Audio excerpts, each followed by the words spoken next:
Good morning, everybody. Welcome back to Ribbon Candy Hooking. I'm Deanna. Happy Monday. It's great to see you. It is great to see you. It looks like a beautiful day out there. I hope you're getting gorgeous weather too. Finally, maybe it's springtime. Good to see you. Let me see who's on. Oh, busy times. Beverly, great to see you. Good morning. And Kirsten, good morning. It is coffee time. Oh, we had a fun time at cocktail night, didn't we, this past week with Mary Jo Taylor's Northwest Folk Designs episode, looking at her past blog entries and some of the stories behind her beautiful rugs. Really beautiful rugs. I hope that you had a chance to tune in and see those. I think it was a great episode. It was definitely a cozy episode. It fit in with our Friday nights. This coming Friday night is our bingo night. So be mindful of that. Make sure you get your tickets in advance because you need to print them if you're playing live with us before the Friday show at 7 p.m. Eastern Standard Time. And the theme is patterns. So we'll be looking at line drawings and patterns, not completed rugs, from many different rug hooking artists and companies. And we'll do a little side trivia game as we go along, guessing a little bit of multiple choice. Who do you think the artist is on this particular pattern? Because we've done so many shows at this point, and we will continue to on specific rug hooking companies' work, like Ridamore most recently, Pro McGowan right before. We've done a little bit with Heirloom, a little bit with Mrs. Harry David, a lot of different designers, a lot of new designers too. Sharon Smith, a lot of big names over the last few years that we've been running this show, right? So that'll be fun to sort of test your knowledge on what designs Garrett Blue Nose. Test your knowledge on what companies have what patterns, and I will use some very signature patterns that you should get if you watch often, and others that will be quite tough that you'll have to do some sort of deducing. Those will be the multiple choice. So that will be a lot of fun. That's this coming Friday. There should be in the description to this video a link to buy tickets, $3 a card for that show. And if you have any questions about it, just let me know. I will always explain how bingo works when we start playing bingo. I always will sort of review how it works. It's just crossing off calls, right, when I make calls. And we use a wheel to spin, right? So it's chance. It's not like a predestined, I know what card is going to win. It's a work in progress. That'll be a lot of fun. I also keep forgetting to say, what date is it? I have another teaching date coming up in May. Another Amish toothbrush if you're interested, but this time in Connecticut. Let me see if I can brainstorm that real quick. I think it's May 22nd. I'll have to confirm that and I'll put that up on the site. But that's another Amish toothbrush class coming up in Madison, Connecticut. And don't forget on the, April 22nd. Before then is our day out, our big day out at the Florence Griswold House, looking at the exhibit of bed rugs. So that is still on. Obviously, that's on. That's like, there's tons of people going. It'll be a really fun time. So look that up too if you're anywhere in the area. That is like Shoreline, Connecticut. Well, no, River, Connecticut, Old Lyme. So that'll be very fun if you're able to make it to that too. Carol, great to see you. I liked your photos of walking around the family farm this weekend. That looked very nostalgic and fun. Oh, you have sun in Wisconsin today. That is good news. Heidi, great to see you. I hope you're having sun over there too. I hope it's a beautiful day. Chrissy, good morning. Good to see you. Linda H. in Mass, good to see you. Happy that you're there. You're chatting with each other there. Hey, Robin and Linda B., good to see you. Now, who's doing the eggs? I just saw the eggs. Was that Doreen doing the eggs with the silk tie, dyeing the Easter eggs? I just literally saw it on our Facebook page, which is Rug Cooking and Punch Needle Club, right before I logged on to do this show. They were so beautiful. I have to look at that post in better detail. That is something I'm super interested in doing. We went to my mom's this weekend. Teddy decorated eggs too. I was surprised. It's not exactly his thing. But have you seen that egg thing? If you celebrate Easter, you decorate eggs. They sell it on Amazon, but I saw it also in Target. I was surprised because I found ours at TJ Maxx like a few years ago. But it's like this battery run thing that you put the egg into it, and it comes with all of these markers that are food safe, food coloring markers, right? Because it will go right through the shell and onto the egg that you eat. But you spin the thing, you turn the thing on, and the egg spins, and you hold a pen up to it, and you can go up and down, and it makes like lines all the way around the egg. It gets very complicated. Super cool, fun thing. Joss did about, I would say, 2 or 3 dozen eggs this weekend. Teddy did a whole bunch too, drawing cartoon characters and stuff on the eggs. Very different style. So cute. So that was a lot of fun. It was a busy weekend. I'm still sick and I have not gotten a ton of sleep, so my energy is way, way down. I have a meeting this afternoon with the agent with the book. So hopefully she likes what I sent and there's not a ton more work coming at me because I am just starting to get my feet under me and I have no energy at all. Still sick. Unbelievable, right? Anyway, who cares, right? Let's have fun for a while with coffee time. Karen, great to see you. There's Doreen. Good to see you. And April. Linda Ann, good morning. In Chilly Spring, Alberta. What's good when you know it's spring? There must be some good signs around you. Crystal, I have to run a show on you this week, too. That great article came out on Crystal and Punch Needle. We're going to cover that on Coffee Time. Don't think I'm going to skip over that. Here with the sticky kid. Good day for snuggling. Oh, a sickly kid. Not a sick, also sticky? Sickly kid, I know. It's a good snuggle day when they're not well. We have all of next week off. The kids are off for all of Easter week, which is, it's got its pros and its cons, right? It is nice to not have to hustle out of the house first thing in the morning and be rushing everybody. At the same time, they're going to be home all day. So it'll be fun. It'll be fun. I love it when they're home. I like breaking the rules and not having much to do, you know. Aileen, good to see you. I'm looking forward to bingo too. Gayla, great to see you. Dave, great to see you. Oh, you're working on your UFOs, your unfinished objects? Excellent. Excellent. I can't wait to hear more on that. Doreen, not you with the eggs. It must be Beverly. Is it Beverly with the eggs? It must be. It must be, because I remember thinking, oh, one of our buddies that posts a lot and is very busy, it'll come to me. If you're on this site, you probably already saw them. Oh, man. Well, so let me see. Am I at the end of my thread here? So let's see. What else did I have to tell you? My head is not screwed on at all. I'm just not doing well without sleep. It was a bit of a crazy weekend. It was one of the reasons I went to my mom was because this event was happening with the Target stores and Kirby. If you know the video game character Kirby, Teddy's very into Kirby. And you know the big red balls that they have outside at Target? Well, they did this thing called Kirby balls. It sounds very strange, but they wrap, because Kirby is a circle. He's a bright pink circle character like Pac-Man, but with little red feet. An older video game character. They were wrapping these like form things, like parachute material around the big red balls, and they were Kirby, right? So there were like a bunch of Kirby's outside Target, and all Targets were supposed to get this promotion, right? And Teddy wanted to record a TikTok video there for his video game channel. We went to 4 or 5 Targets this weekend, and none of them had the Kirby balls. It was just insane. But I wanted to keep trying. Every time we pulled up, I thought, please let me see pink balls instead of red balls, and we didn't see any. And then when I got home at night, I looked at eBay and I saw that a single one of those Kirby balls is selling for like $500 or $595 or something on eBay, and I thought, well, that's why we're not finding the Kirby balls, because people are probably just taking them off and stealing them and putting them on eBay, right? So a bit of a fool's errand, but it was still good to try, and he felt very satisfied that we put that much work into it. So I feel that I have done my job, but it was a very fruitless mission and a bit of a wind-up on a busy weekend when it was raining and everybody was out in force, massive traffic jams. Denise, good to see you.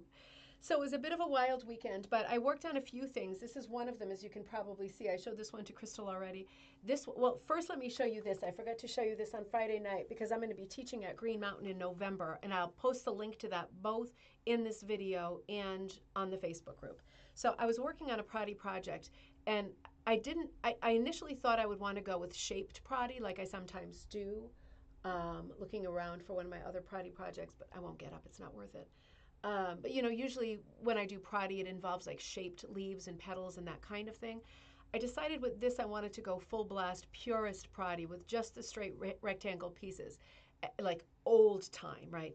And I thought cozy winter, I want to do like an Art Deco vase, and I want to use material that's kind of a mix of suiting material like structured wools and a mix of very light fluffy materials like Art Deco 1920s flapper dresses, New Year's Eve kind of a theme, people dancing with like a heavy wool clothing on, but also really beautiful slippery silks and dupiones and bright silks, right? So I decided that's what I would do. And as I think I mentioned, the first one I did was just not working, and I had to rip it to shreds because I was not getting the right contrast. And with Pradi, because it's so high pile, high pixelated look, you really need to get all the levels right, like on a stereo, or the image just does not read.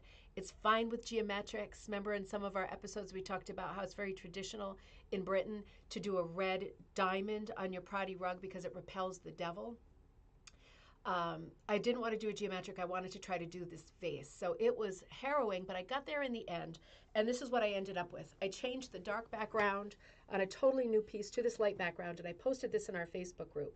So it's a deco vase with kind of, I should have brought the drawing for it, the sort of straight out William Morris style, more Macintosh actually than William Morris style, branches and stems coming out from the flowers. But I really love the way it came out. And I'll show you close up because the flowers are different kinds of silks. And in the center, it worked to have a piece of Prati hooked in the center to give a center to the flowers. And then around the edge, you probably can't tell, but because it's around the holidays, I put a band of hooked, very, very wide, different plaids as I went along. I have a whole bunch of plaids, like the old plaid pants my dad used to shame us with every Thanksgiving and Christmas, like the holiday pants. I put a band of that going around, and I love it. In the end, I love it. But it was tough to get, in my mind, everything right. I'm very, very happy with this. I'll probably do another row around the edge or whatever in the end, but I won't frame it or do anything like that until the class is over. If you're wondering what the back looks like with something like this, if you're not familiar with Prati, it looks like that. Almost looks like a Roman mosaic or something, doesn't it? I really like it. I'm really happy with it. So the question is, I don't think I took a picture of the other one, the working process on the other one. It was a very simple drawing based on one of the designs that Joss, my daughter, did, of just a plain flower pot. And we've been doing a lot with, let me show you what I mean. This idea of, we got a blank piece of paper here. The Y or the A flower. Let me show you what I mean. It's a great design thing if you design yourself. So this is the Macintosh flower, like the Scottish flower. Picked a Sharpie that doesn't write. It's good, huh? But you can see that, right? So when I do the Macintosh flower, we go like this, and Joss has learned how to do this. I go kind of right across there, and then I do another either A. You see how there's an A built in here if I turn it like that? Or some people see a Y, but this is the very simple stylized Scottish flower. And that's what I had with the Prati flower originally. But even those few lines don't read with old time Prati, right? The historic Prati. They just don't read. It becomes too pixelated, and that was my problem. Even with a simple design with simple lines, it became much too busy and it wasn't reading well. And I thought, if it's not reading well, it's not going to be a good example to teach, is it? But I feel like, oh, this one slipped. I feel like this one was reading much better, just much simpler design, right? So I had to take out the design that I had just plucked, right, like a chicken, plucked everything out of it because I still loved the design. The vase was too fussy on this design too. So I did like this, and yeah, I can pull the... I'm doing all four corners a little bit different, still that real Macintosh feel. So this was Jossie's drawing. I cleaned it up a bit. And if you remember, if you were on Facebook, I used a scarf in the vase, right, that I wore for Halloween like two Halloweens ago when we ran our bingo Halloween episode on Cocktail Time. It was super itchy, the scarf. It's like gold lame, like from the 70s. Very hard to find those specific kinds of scarves that are printed, but they are printed and they come out so pretty. They're very fiddly to hook, but I think they come out really well. So I'm still working on that, and I'm going to put that out as a beginner design. I think this is a fun beginner design because there's a lot of possibilities with color, whether you choose it as a kit or not a kit. I'm going to include, like I said, it's not possible to get printed lame. It's not available by the yard anymore. It's not really a thing anymore.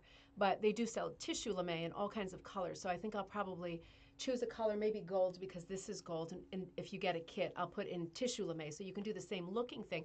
But if you have a lame scarf or a different scarf or a paisley or something, it would work really well. Because what I was thinking of while I was doing this is that principle that we always come back to, DLDB, dark, light, dull, bright, right?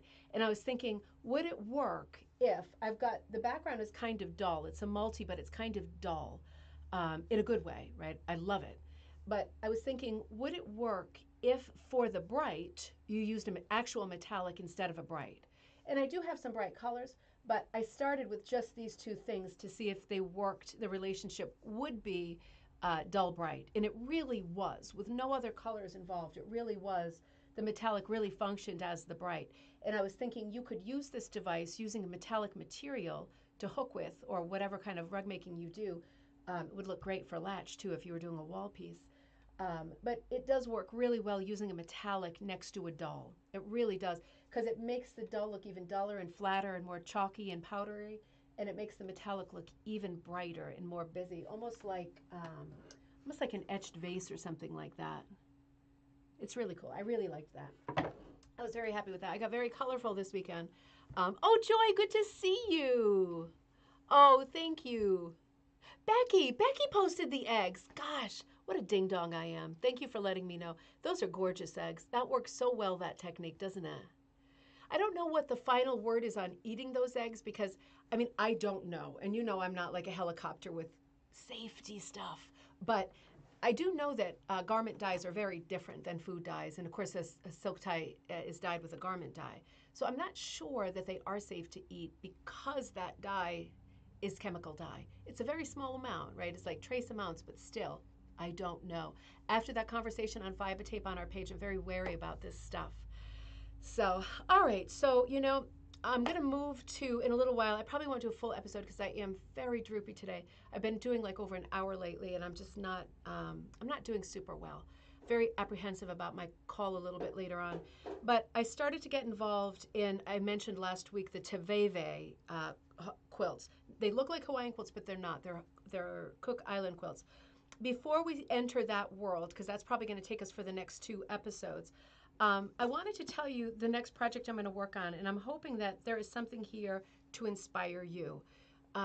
Because I've gotten some messages like, what are you working on next now that you're done with the book? Well, I'm actually starting another book, but not as intense or as crazy and on my timeline this time. So feeling fine about that, feeling very excited about that. But probably there will be some gallying and some proofing to the one I just did, which has potential to be very harrowing yet, right? Amanda, good to see you in Minnesota, finally in the 50s. Oh, I'm so glad for you. It's nice when everything brightens up, isn't it? Oh, I just want to be comfortable and happy. Is that asking too much? Sometimes it is. Anyway, I've been looking at ideas for things I want to do next, and I want to do things next that I can put on the website and sell, because I haven't been putting out a lot lately, and selling stuff is important for me right now for the bank account. But at the same time, I feel like I've come to some weird kind of a crossroad where I'm coming out of a huge project that was absolutely chaotic and exhausting and canceled out like my entire personal life and my calendar and everything. It was just oppressive, right? It was a big one and it was a lot. And I'm very happy I did it. But I'm getting a tattoo, dark, light, dull, bright. It'll work. It'll work. Because they can do white on tattoos too, right? In your skin. That looks real pretty. So I started to think about doing something that would be meaningful for me because I'm trying to ground myself again. So I was looking at my books. I have a lot of bedside books that are spiritual and religious, so I won't do that too much to you because I don't know how you feel. But I've been looking at this book a lot called Coming Home. This is one of my favorite books. It's very religious. There's the warning. It's very religious. It's very intellectual, very smart, very thought-provoking, but it is very religious. But I look at this once in a while because it gives me good ideas. And it gave me such a start because I got to a part of it that I hadn't gotten to yet the other day. And it reminded me of something that happened years ago when I was a tour guide. I know some of you know this story from our old Zoom times when I had time to Zoom and stuff. And it struck me that there was this crossover. So it was almost like, when things align and it's meaningful and fateful and the universe is speaking directly to you and you should answer, right? So it reminded me, and I'm gonna tell you what happened in a minute, to remember when we did our episode on Diane Cox, C-O-X, of Penzance. She had passed away, and she was a very prolific, artistic, very bohemian, colorful rug maker, often hooking. The medium was everything, right? All found and thrifted stuff, no store-bought stuff. But if you remember that episode, it was on a cocktail night, a Friday night, and I brought up the fact that Diane had done so much with bags in her pieces, like the idea of people putting their worries or their thoughts into a bag, like, containing it. So bags were used in her different pieces in different ways, but I noticed she used a lot of bags. And I drew this little bag that I put up on the website that's probably still there in Ribbon Candy Hooking, or at least in the Facebook group, as a download. And if you want it, let me know.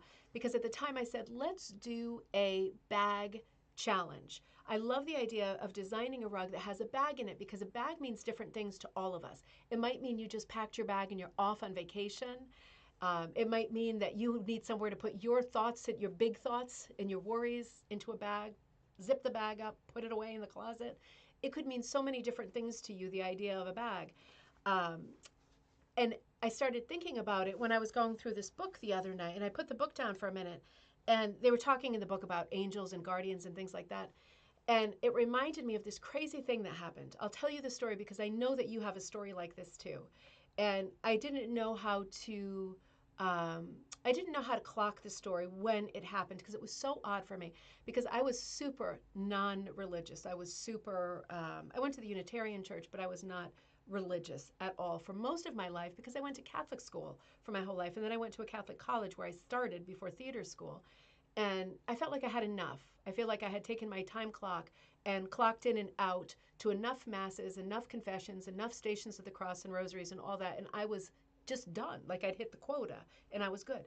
And that, as I get older, that changes a little bit and I look for more meaning in things. But I remember this one time when I was at the height of this very sort of independent phase, not interested in religion or science at all, not even from the universe, just very shallow, I guess. And there was this one time that I was traveling and I had my tour bus waiting for me. I was trying to get to South Dakota, to Rapid City. And I had a whole group of 52 people who'd be waiting for me in the morning to start the tour. And they're typically older people, right, taking these bus tours. And I was stuck because my flights were canceled because of weather. And these are all small prop planes, these are not normal flights. And I got stuck in Denver, and I was stuck there all afternoon into the evening. It got to be 10 o'clock, 11 o'clock. There were no flights going out. And finally, the lady because I'm thinking, what am I going to do at this point?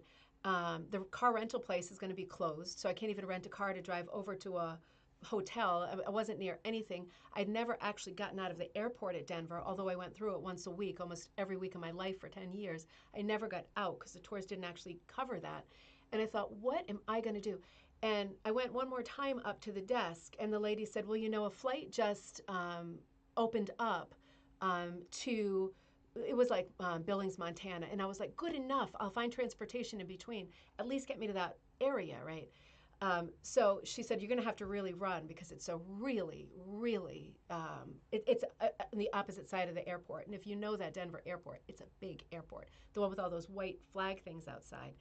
And I started running, and I came to the part, and if you know this airport, you know this part, it's like a circle, almost like a hospital, a big white circle with all of these alleys off of it, all of these hallways off of it, like a nucleus, right? And there, it's like endless. And I got to this intersection, and I looked up, and I was like, oh my God, oh my God. I'm dragging this gigantic bag, right, my carry-on, because I used to fill my carry-on with all my books and materials for touring. And it was always overweight, right? Because if it wasn't, they would have charged me a fortune to actually check it in. I was sneaky like that, smart like a fox. And this thing weighed a ton, and I was just dying. And I came to the intersection, I was looking around, and I was like, had tears in my eyes, and I just could not see where the flight was. And this man comes up behind me, and he literally took the suitcase from out of my hand, never stopped moving. And he said, where are you going? Over his shoulder. And I said, I'm going to Rapid City or Billings or whatever it was. And he goes, it's this way. And he took that bag, the heavy one, and I just was able to run and be light and follow. And he brought me right to the gate. And the woman at the gate was going, come on, come on. You can imagine everybody's face when I boarded the plane. I mean, because they were like waiting, right? So people were super upset. But she said, come on. They shut the door right behind me. Right before that happened, I turned and I went to say a thank you. And he was, honest to God, not there. Like, not there. And, it was like one of these things where I looked and I could see all of the hallways from where I was, and there was nobody in any of them. Like, they were all you could see as far as the eye can see. It was nobody. There was nobody. There wasn't, the janitor wasn't there pushing them up. There was nobody in any of them. And I thought, oh my God. And I remember the weirdest thing was I said thank you and shouted thank you. I didn't even look at him when he dropped me off. And he shouted back, remember, you'll always have a friend in Denver. And I thought, oh, that is such a weird thing to say, even in that state of mind. Most people say, like, you're welcome or something. No problem. You'll always have a friend in Denver. And I thought, God, that is so weird. And I sat down on the plane like, I mean, I was just beyond. I was beyond. But I thought, this is just so weird.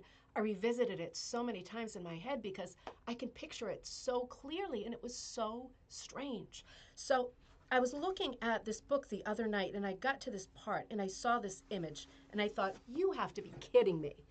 Right? This is like all of the illustrations in this book are copyright free. And I saw this little guy and I thought, man, you know what that reminds me of? If only he had in his hand my bag, I would be onto a very personal and meaningful rug design. So I think I'm going to do that next. I got the chills too. I get the chills every time I tell that story because it's so crazy. And I mean, I am not like someone who, nowhere. It was just crazy. I'm just looking down all of these hallways, and and the stewardess is like, I mean, it was just crazy. So anyway, so I think that's my next rug project. And the reason I want to do that next is because I need to reset myself. And it's meaningful to me. So I'm going to try to do something that's like this kind of Victorian chappie with the wings, probably not with the halo. And I'm going to use my idea for doing something with a bag in this piece. He's going to have my bag. I remember what bag it was because it was so dramatic. I remember exactly what bag. That bag has had it since. I don't even think I have it anymore. But moved to Denver. Yeah, I could never leave New England, but I should go to Denver. I always have a friend there. It was just so strange. So anyway, my point with that long story was if you are at an impasse with your designing and you want to design something, think about your stories from your life and the things that have been the most meaningful to you. Because when you're super inspired and you have a story that's really in you that you haven't brought out through a writing project or it's still kind of bubbling away, it's a good thing to think about maybe doing a design with it, right? And you can brainstorm with us here or in our Facebook group if you need help with designing and stuff. All of the images, like I said in this book that I look at night when I'm in a bad way, which is usually, are copyright free, and I can tell that from the beginning of the book. All of it's copyright free from Dover, and it's all of a certain year, and I have the books that it comes from because I have all those Dover clip art books. So there's so many places where you can find elements to do your piece. It's so nice and it's so meaningful to do a piece that would mean so much to you, and it's a good time of year to reset yourself going into spring. So if you turn the bag upside down, it looks like his hat. Ooh, interesting. Let me see. Interesting. Thought I lost the bag. That was going to be a different sign. It does. Like, you mean like that? That's funny. It almost looks like a little, he's got like a bowler hat or something on, doesn't he? Almost looks like one of those guards hats, with the changing of the guards at Buckingham Palace when you turn it upside down. I just thought it was so cool. My heart stopped when I saw that picture because it just reminded me so much of that moment. And I thought, oh, isn't that weird? So I'm going to do that. I'm going to do that next. I probably won't put it out as a commercial pattern. But I hope that if you have great stories and things that have happened that are puzzling, mysterious, meaningful, and you want to work on a design for it, we could even do that together. I can, busy though times are, I can always make a time if we want to brainstorm or you want some help looking for images that you can use to use in a composition of yours. If you've got a story that's driving you crazy that you think you would feel better if you just got it up on the wall, be able to look at it and manage it. It has a shape, right, once it's up on the wall. I'd always be happy to help with stuff like that. April says, I did a story rug with images that mean a lot to me, and you love it. A helmet. That's right, Carol. I agree, April. When something means something, it's so much better, isn't it? And that's what I loved about the episode with Mary Jo on Friday. All of her rugs come from stories, and they have meaning, and she's working things out often in the things that she chooses, the plants that she chooses, the compositions, the way that the story goes in the rug, are all things that she's either celebrating or resolving. And that is the best way to design because that is the most inspired way to design. So interesting. You do, Linda. You find inspirations everywhere. You really do. And sometimes I think you're open to them, and sometimes you're just not. Sometimes you're just busy and you're in a tailspin, and you're just not there, right? You're not there. The most wonderful, eloquent, inspiring thing could happen, and you're just not there. And then other times, you see design and you see color opportunities and composition opportunities everywhere, and it just depends on the mindset you're in. But the one thing that we know as creative people is that if there's like a weird kind of an inspiration drought, sooner or later, you hope it's sooner, but it might be later, it'll all come back, right? All that creativity will come back to you because you haven't had your last great idea. It's just sometimes we hit these weird shifts of drought, creativity droughts, and it's just the way it is for everybody. Debbie says, what site was it that you mentioned last week where you found those copyright free? Oh, that was the Smithsonian. That was that the Smithsonian? No, that was the Metropolitan Museum of Art. That was the Met. And they often put out, Debbie's asking where I found, they released at the Met, the Metropolitan Museum in New York, like hundreds, 200 or 300 Japanese woodblock images, right, that had just become copyright free. And it's going to be hard for me to think it through now because it's always hard to find, I have to admit. But you can search their page or send a query saying, where can I find? Search their page first because you'll probably have more luck than I will. I'm so bad at this stuff. But they always publicize when they release images of things in their collection that are copyright free or that they have unearthed, right? Because they have much more in storage than they would ever be able to show in a building in New York City, right? And unless they had every building in New York City, they're never going to get all that art in front of people's faces. So most of it is in storage, and as they go through it, a lot of it is paper pieces too, like these Japanese works are on paper. As they go through stuff, as they are granted stuff, gifted stuff, given stuff, new things come to light and are copyright free and available for you. So that's another way to go for inspiration. If you're sitting on the couch and it's not a nice day or whatever, or you don't feel like going outside, you go through these archives with these museums, particularly the things that they have that are copyright free or in the public domain. You can always write to them. If you are not a company like I am, you can always write and say, this isn't copyright free, but it really speaks to me. Can I use this image for a project I'm working on? I guarantee you they're going to say yes. I can guarantee it. They're all about art and they want to share all of the art, and they're very happy when anything inspires you. The people who work at these museums, like my sister, are such nice people, right? And they want you to love the things that are in their collection. So they want to say yes when you want to work on something that belongs to them. So let's just do a little bit because I'm running out of steam already. I started looking at these Tivaevae quilts. Now, the Cook Islands are in the Pacific, right, off of New Zealand, so kind of like Bali High and all that stuff. Very exotic locale. And a lot of the quilts that these women have done in the 20th century really look, that's not going to work, really look like Hawaiian applique quilts. If you're a quilter, you know what that looks like. We'll do a different episode on that. These are not. These are quite different. So let me tell you a little bit about them, and then let's blast through some images of what they look like. Because I was looking at, for this show and for Wednesday's show, I was looking at the collection that belonged to the New Zealand Museum of Art, and it's called Te Papa, T-E Papa, P-A-P-A. And they have a site called, well, HTT, SWW, collections.tepapa.govt, like government, .nz for New Zealand, right? Not com, not CA for Canada, NZ for New Zealand. So I'm looking at their art museum, and their art museum includes a crazy amount of examples of Tivaevaes because this is a traditional art form for them. Most Tivaevaes are made in cotton, and only a few are made in rayon. That's what I found so far. I've only scratched the surface because this is a big, wide subject that's about to crack open that we can really academically look at together and also creatively enjoy, pull out some tropes and motifs, which reminds me, the design class, I have to put it up this afternoon, the design class for this coming month, and I'm going to do a series with this, it won't all be consecutive. It's going to be, you know how I do designing like, and sometimes it's like old tavern signs, Toulouse-Lautrec, whatever, an artist. This month, it's designing like ... the great American quilt. Except they won't all be American quilts. We'll pull from different places.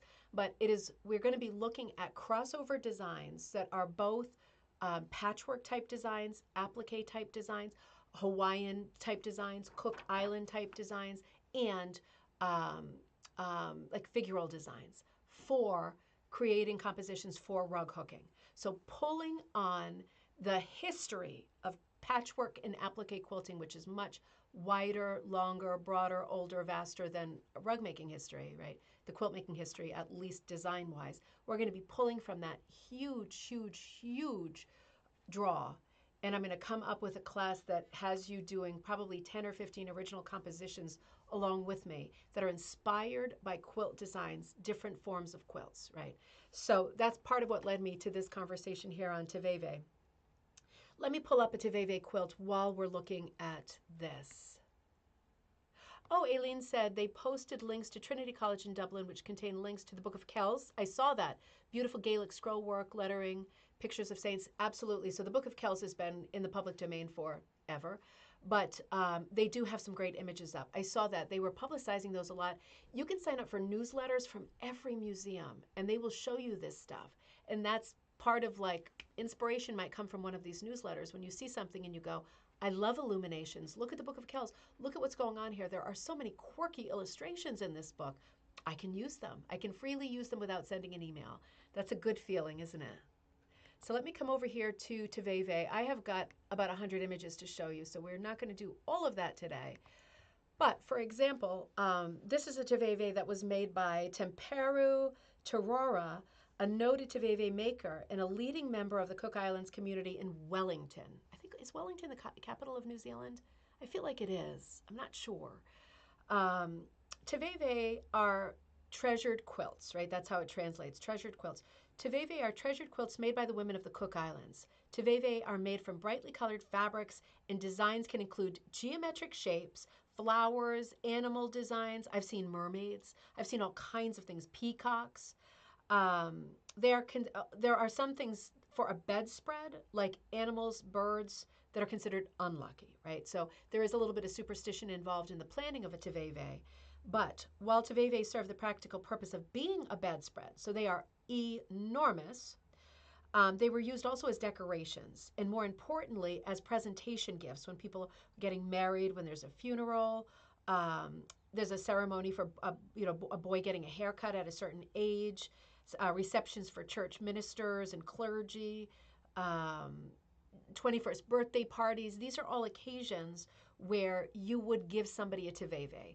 And it is very typical in a family to have more than one.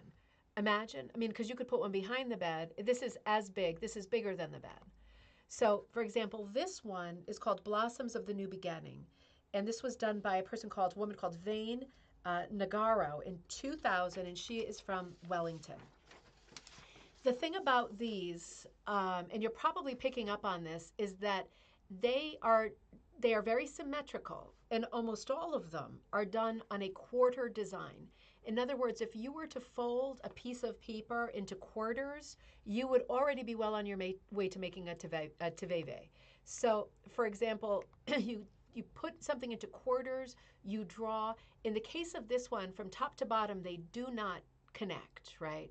Denise says, I'm working on a pattern for a rug that has motifs from Penn Dutch quilts. Beautiful, beautiful. These are very floral, right? Because this is a South Pacific island. This is a very tropical island.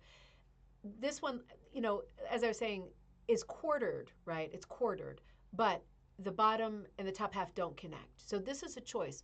Will any of the four quarters connect? Will two of the four quarters connect? Will all of the four corners connect, right? And this will dictate the design. Like making a snowflake in school. Will there be a central core? Will there be a strong center that the rest of the design feeds off of, right? These are all things to think about. So, for example, this is a Tivaevae that's appliqued and embroidered, unknown sewer, so unknown maker here. But if you look closely, you can see that in the stems or veins of the leaves, the reason there is color change is because that is embroidery, right? So for us, translating a design like this into rug hooking, we would use an ombre or color changing wool to get a similar change. But doing it on cotton with a needle and thread, these are for the most part machine made, for the most part. I don't know about this one in particular, but they need to do that color change with changing the color of the thread, embroidery. And if you look at the flowers themselves, you see there are many color changes, exciting. And those are done with coloring the thread. That's all embroidery, right? So let's look at a few more. I was so excited by this is another unknown maker artist, right? But this is from a collection, an important collection from 1971 that was given to the museum. And most of the Tivaevae in this collection are by unknown makers. But I will tell you if I know the maker on any of them, and all of them are in this museum, the Te Papa in New Zealand. I was super inspired by looking at these this morning. Kathleen, I don't know. That's a great question. That's a great question because Hawaiian applique sometimes does quarters, but it often does halves. This could be a half just as easily, but I think it's quarters because you can see how the leaves kind of intersect right on the horizon in the middle. Hard to say. I have pictures for you of people making these, so we'll get more information that way. But I don't know. I wonder. I know that they use stencils, and I'll show you some of the stencils that they use. I was super inspired by these because color-wise, it's like everything is in full bloom, right? I mean, these are just wildly colorful examples of textile art. This one, unknown maker again, right? So same thing. A lot of them are unknown makers, which is sad, but people do find them at antique stores, at car boot sales, things like that. And they are unsigned. They were mostly made for family members and friends, presentation gifts, and they would not be signed because it was not about the maker. And it's such a widely known and done thing to make Tivaevae that you wouldn't think of yourself as an artist because you make them. Everybody makes them, right? It seems like everybody does. So it's a shame that we don't have names to attribute to all of them, but that is also part of the romance and the lore of these. They were meant to be enjoyed, not to be attributed. Heidi. So interesting. I love the colors and I love the embroidery. I love the different lines that are picked out from one Tivaevae to the next. This is an example of a stencil that they would use. So what do we see? They're metal stencils. What does that remind you of, right? Here's another stencil. They have stencils in many shapes. It reminds me of Edward Sands Frost, right? I mean, what else? Because he was, of course, the sort of one of the grandfathers, godfathers, fathers of rug hooking, the tin peddler who made stencils out of tin and made what might be the first commercial designs for rug hooking ever. So he used tin stencils, and we are seeing people here. I don't know if these are tin, but we are seeing people use some kind of lightweight metal to make stencils for the Tivaevae. And the crossover is huge. It's super, super evocative of things that we've already seen, right? So let me show you some more. They are hopeful, absolutely. They're so, again, colorful. This is a known one. Mrs. Macaulay is the artist. Mrs. Macaulay, and this was made in 1990. And this was interesting. It was purchased in 1992 with New Zealand Lottery Grants Board funds. I don't know how that works. It's interesting to me that part of the lottery must be designated to the arts, right? Because that's the money that was used to buy this to put it into the museum. There is all that kind of note on this museum website, the Te Papa website. But interesting, this design is called Matarita, and I do not know what that means, but that's what it's called. They are super hopeful. They're really beautiful color-wise. In many cases, it's a limited color range. I'm going to show you on Wednesday examples of Tivaevaes that are have a different kind of cross-stitch looking composition as opposed to this applique look. This is an older one from 1940. It's a gift of the Right Honorable Lady Rowley. This is a rayon Tivaevae. This was made, it was given in 1980, made in 1940. So this one's a little bit older, and it has limited colors. So when we look again on Wednesday, I'm going to show you examples of Tivaevae that are worked that look more like enormous, gigantic cross stitches, right? Made in the same manner, but completely different look, and Tivaevaes that are only two color. Those are the other two categories that I want to look at together. It is a huge wow. This is another unknown maker.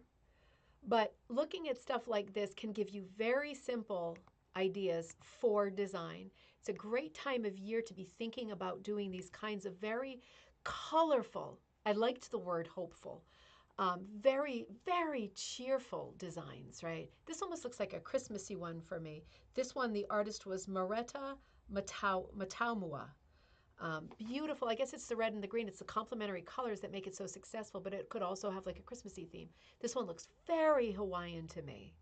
I think it is just beautiful. Let me show you maybe one more and then I'm going to sign off. What happened? Huh, that one's not coming through. Weird, I'll have to check that image. Let's look at this one. Interesting, this is the next image. I guess I just had a glitch there. So this is a Tivaevae, this is called Tiger Lily. Riri Teka translates as Tiger Lily, patterned by Tivaevae OPO. Another absolute beautiful. Look at the symmetry. This one has more of an Art Deco look, doesn't it? It's got a very straight look to it. We've got the very angular flowers, four with a red bloom for a total of 5 on each of the 4 sides. And notice that this one is not oriented in the corners. This one is oriented north, south, east, west, right? So that's quite different. So if you do a Tivaevae design and you have your flowers, you have your paper divided into 4, and you have all of those flowers in the center and your leaves on the side, then you get this kind of design as opposed to having all of your flowers in the corners for a corner type design. So I'm going to leave it at that. I've got some, I got to take another aspirin, man. Lack of sleep is getting to me, and I got to get ready for that big call. But it was nice starting out to talk about Tivaevae talk with you this morning. I'm very excited about them. I'm going to certainly be working on some Tivaevae designs to put into ribbon candy hooking. I think they would be very, very simple designs. I really see myself doing a very fast punch design or even possibly a rug tufting project, floor size rug of a Tivaevae in colors that I really like. And I might even borrow existing Tivaevae colors because looking at each one of those pieces is a color palette. None of those are color palettes that I would normally go for. But when I look at them, I think, wow, that's really different. They are onto something. I wouldn't have chosen that. And that's a good reason to choose that, isn't it? Borrowing someone else's color palette, they've already laid it out and you already say, those colors really work good together. I would have never chosen them. Maybe it's a good opportunity, right? So I'm looking at making some of those as patterns for either small things for the middle of your table or big full-size rug projects. I think they would make beautiful symmetrical rugs. And it could go in any direction. You know, some of these are very feminine looking color-wise. Not that I want to be a color sexist, but you know what I mean. But you could do them in any colors. I mean, if you think about it, it'd be nice to have one in sort of paprika with like different shades of blue and teal. That could be for anybody, couldn't it? Very different design-wise than Eastern rugs, Persian rugs, South American rugs, Native American rugs, very different. So in light of that, I was really attracted to them. I hope that they sparked your interest too. We'll continue with this conversation. Me too, Aileen. I hope I get some good sleep. I have so much on my mind right now. I'm just such a mess. I thought I would be coming off of this book project feeling like the world was my oyster and everything was great. And I'm just so in between in this weird twilight, a dark twilight. Which hopefully I come out of sooner rather than later. So have a great afternoon, everybody. I will see you on Wednesday for the next coffee time. Take care. You know where to find me at ribboncandyhooking@gmail.com, and I will see you then.